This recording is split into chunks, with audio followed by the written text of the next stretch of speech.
خانومایی که در اثر کار زیاد و افزایش سن پوست صورت و پلکشون شل و افتاده شده، افتادگی پلک رو پرسیدن. خانم‌های 35 سال به بالا اکثرا درگیر افتادگی پلکن. فکر میکنی راه بهبودش چیه؟ بلفارپلاستی. چند لحظه از فکر عمل بیا بیرون.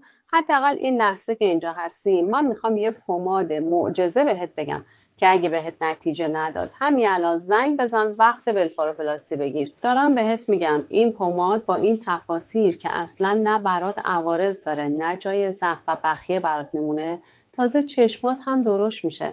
با دقت یادداشت بکن تا فراموشت نشه. پماد نوروژن که معجزه افتادگی پلکه. شب قبل از خواب حتما روی پلکت به سمت شقیقه‌هات ماساژ میدی.